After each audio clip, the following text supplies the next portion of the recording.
So a couple of things to start off is one, it is currently at the time of recording 2:11 in the morning. So if I don't sound as energetic or I guess possibly as salty as normal, that probably is a part of the reason why. And then the other is that I preach on vertical investment being the way of the game for like a while now. And part of vertical investment, I always say, is pulling for best in slot supports. So, in light of that, we have a new Saber team, at least up until next patch. We'll see how that develops, but for right now, this is her team, and I decided that my principle on vertical investment stands stronger than my principle against men. So here we are. We're just gonna summon. I just wanted to look at Stell because she's hot. You can't blame me for that one. And basic on you. I don't know why I said on that like there was anything else that I could have done there. It really doesn't matter who I target there. Then this is going to okay, it doesn't trigger mana burst. Cool. Thanks for that game. Times. Alright, cool. I'm gonna mana burst on these guys. I want them to actually die, so that way I won't waste an ult on low health enemies.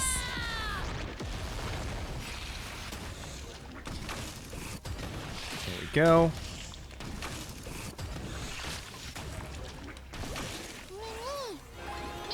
And advance you, basic, and then ult afterward, and that's going to give Saber another turn, or at least it should. Yup. There we go. And then this Saber enhanced basic should be enough to kill. Brother, we are one kill away from finishing the wave, by the way. But all three of those died, so we got plenty of hit energy for that. Or not hit energy, kill energy. Why the fuck did I say hit? I'm fucking actually just brain dead. We're just gonna skill here to apply the Vuln.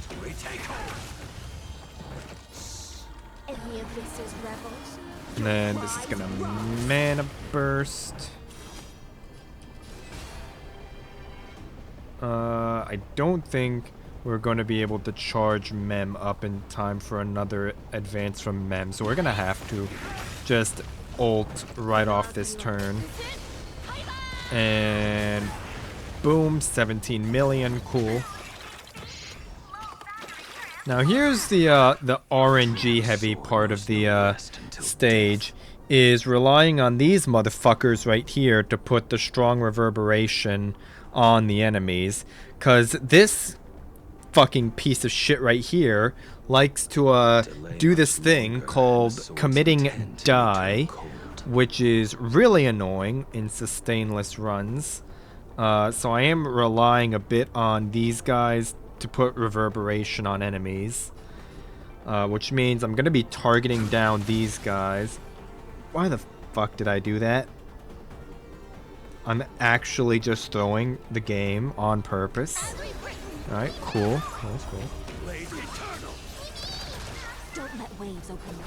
I mean, I guess it's not the worst because it would have consumed his HP and I'm running sustainless, so honestly, that might have been for the better. We do exit Grit here, which is a little unfortunate, but we should get it back pretty soon because we do have Hysolins here. You can do it. Basic here.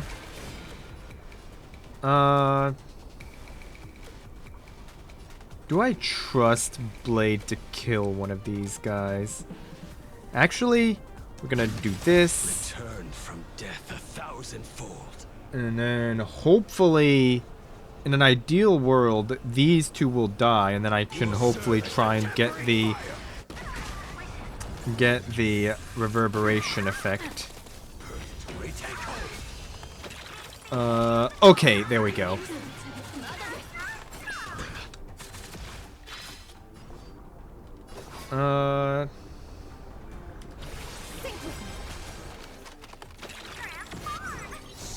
That is annoying, but we do have reverberation on all enemies, so it should be okay. Skill here, and then ult. It's gonna give us some energy and some core resonance. How much do I trust one of these guys to die from this? This one, these two both have reverberations on them, so they're not a threat. I might just... Do I want to skill here and use his HP? Delay much longer. Yeah, we're gonna do it. We're gonna be some greedy idiots, because even if Blade dies and exit the state, then we still have his ult to immediately put him back in the state, so it'll be okay. Ready? Is there a chance? And there we go. Planned, by the way. That is annoying that we can't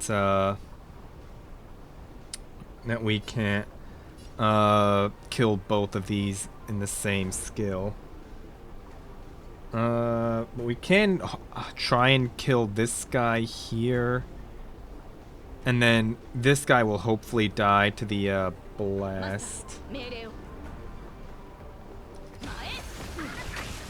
Yep, and that's gonna be a mana burst.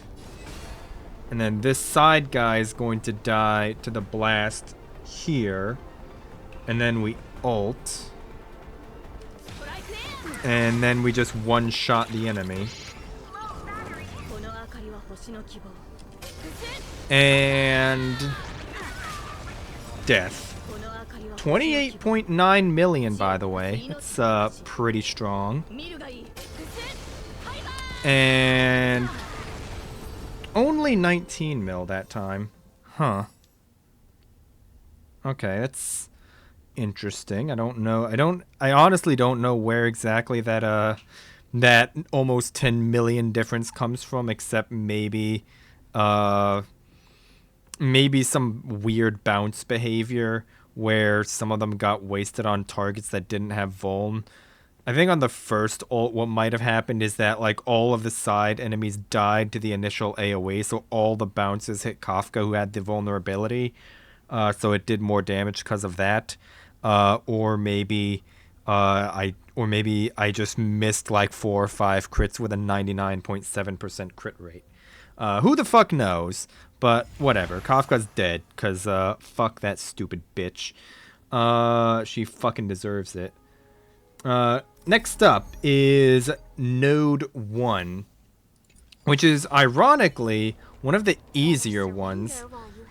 I do know, because I've literally done it, it is possible to, well, first of all, it's plenty possible to zero cycle this, because fucking Ruri did it, but I'm not Ruri, and I don't have Ash Veil. So I can't even try to recreate that even if I wanted to. So this is what we're doing. We're gonna try to do the sub 2 cycle but to do so kind of requires a little bit of basically perfect RNG. Because what has to happen is I have to align Seela and Sparkle in the turn order to where Seela is above Sparkle, and then Lygus has to target both of these two. So there is a bit of RNG involved in getting the sub 2 cycle. So I'm not going to sit here and reset over and over for that.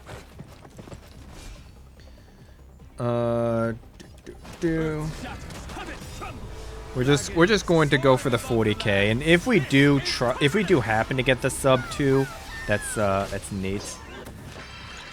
Okay. I would like for Sparkle to get some hit energy there, but they gave it to Tribby instead, which I guess isn't nothing. But I mean, obviously I'm gonna basic here. This is the tech for Seal and Pure Fiction, at least on wave 1 and 2. This is how you do wave 1 and 2 zero cycle. These enemies are soft enough where they just die to a basic. So you can just spam basics and advanced Seela over and over again. I'll free you from your chains. Disappear among the sea of butterflies. Illusions of the past. And then I'll end your misery. I'm gonna basic on you, and then Tribby and then Soul Dragon should finish this wave off.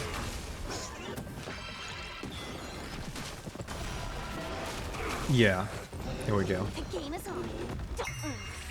It's a little unfortunate, but that we couldn't get Seela to go above Sparkle there, which is mildly annoying, but it's fine. We're gonna basic here. That's gonna just trigger a skill, which is a little unfortunate. I did want Sparkle's ult to go. Why the fuck did it target the monkey too? That's really annoying. Of all the 5 targets, it targeted the stupid fucking monkey instead of any of the ones who would actually die to the extra skill and proc a resurgence. Thanks for that, game.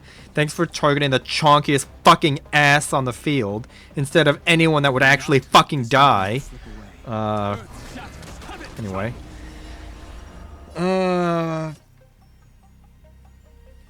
Fuck you.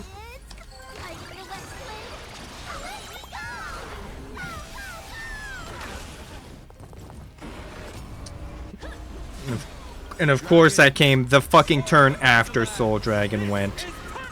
Fucking... Thanks for that, game. Basic here. Okay, she actually targeted something that would die. That's neat. And then ult here. I honestly probably could have ulted on the monkey, but it's fine. We don't need to basic here because Sparkle's going to be going next and she's going to advance Seela. Really, the purpose of doing the basic attacks is to advance Seela enough to where that she'll be brought to 0 AV and functionally turn Sparkle's 50% advance into 100%. That's really the main goal of the basics. But if I can manage to chain together a run where they do where Seela can do enough basics that she actually gets advanced above Sparkle, that would be ideal.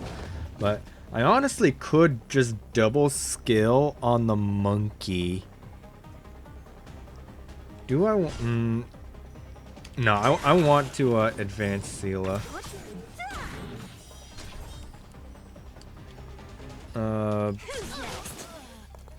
It's coming.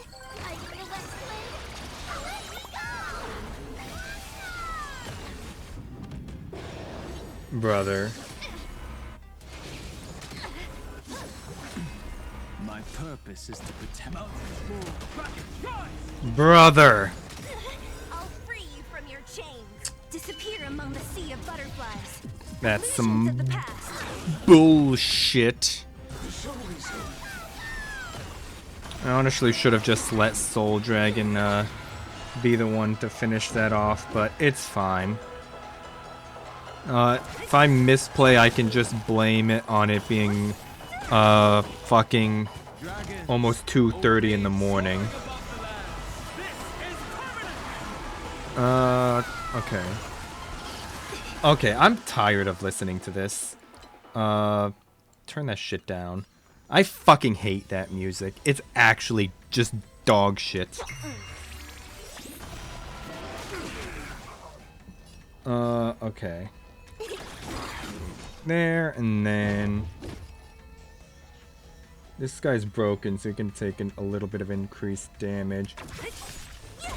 And a skill, then proc Sparkle's DDD after her her full turn ends. My strength is And of course she doesn't get the resurgence from that. Thanks, Treeby. Fuck you. Skill here. And then no one's gonna die from that. We're just gonna do it anyway. Just so we don't waste any of the hit energy from this.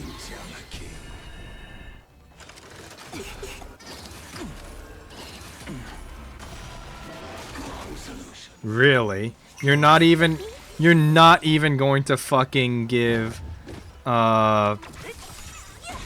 energy to the characters I care about. I'll free you from your chains. Cool. Disappear among the sea of butterflies. Illusions of the past. And then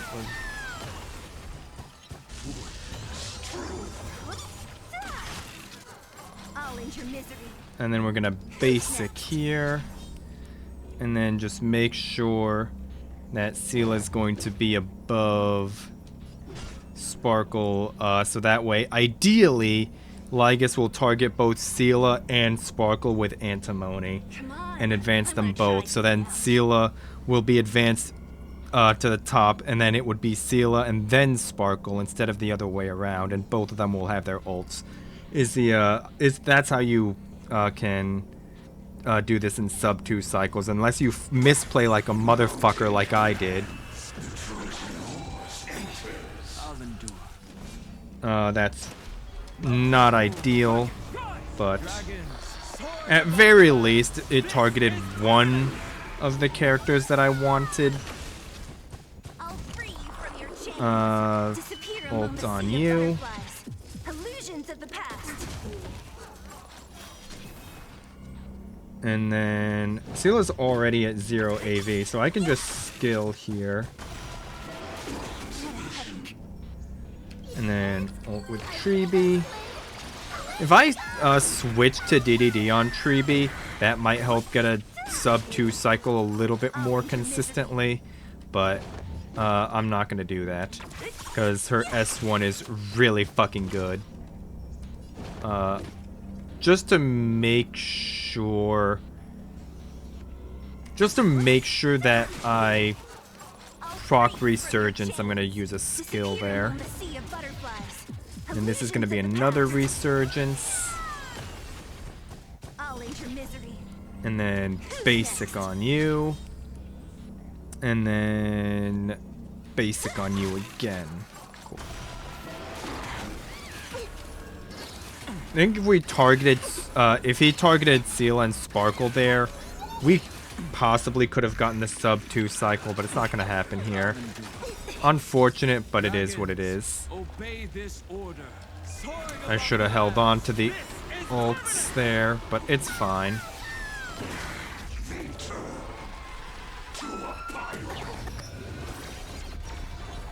And then Treeby didn't even get delayed there because it was her turn anyway. Planned, by the way. And then Luminosity. Don't mess with me.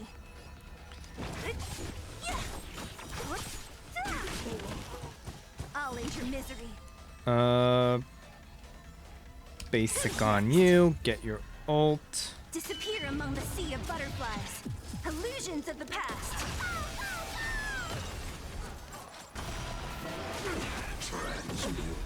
It's coming. And then Tribi already has her ult again. It's convenient.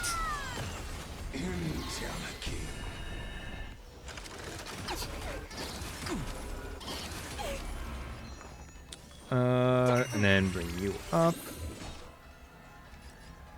We're gonna leave that guy low so we can basic on him later. Gonna skill on you. And Sparkle ult for DDD. That's gonna bring Sparkle above the cycle threshold. Lygus should be dead by then though. Basic here. That's going to put Seela above Lygus in the turn order, not above the end of Surge and Grit, which is a little unfortunate, but it is what it is. It'll be fine. We're long gonna finish the fight before it ends up mattering anyway. Unless she targets Seela here. Okay. I would have preferred that have been Sparkle, but can't really complain with what we got. I'll free you from your chains. Disappear among the sea of butterflies. We can Illusions of the ult past. here.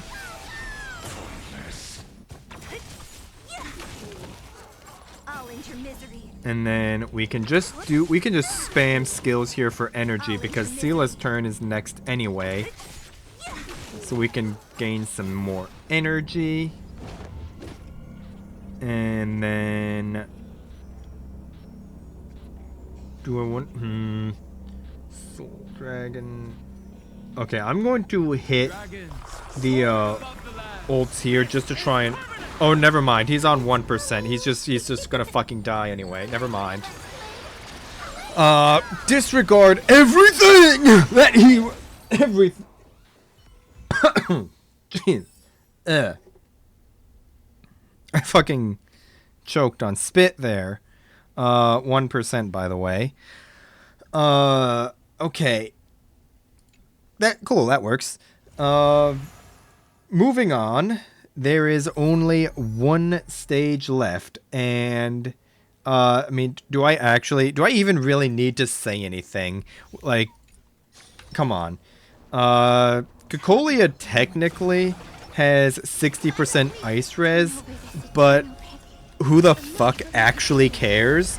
This is an E6 casteress who doesn't give a fuck about your ice res. You can literally have 100% ice res, and Evernight can still probably one-shot you through it. Maybe not one-shot, but still hurt. Oh, I still need to do this now that the dog shit music ended.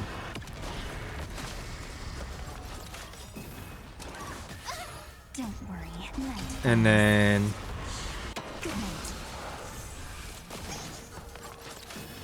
and death. Thanks for playing.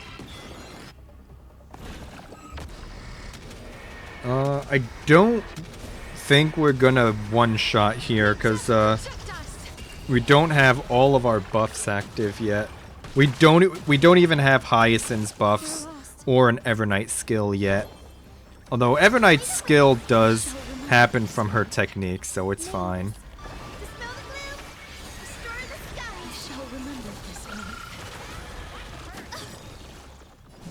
And then we're going to double skill here.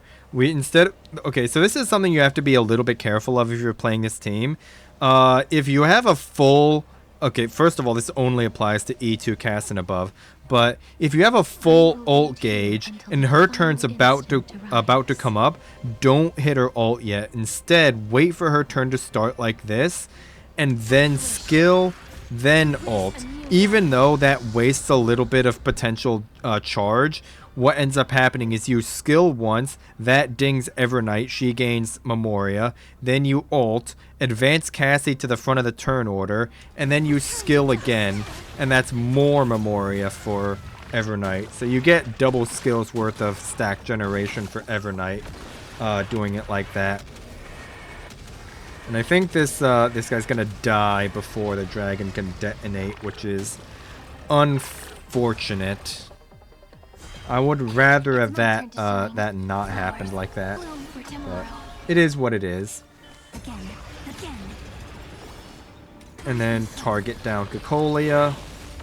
6 million damage. May death protect us.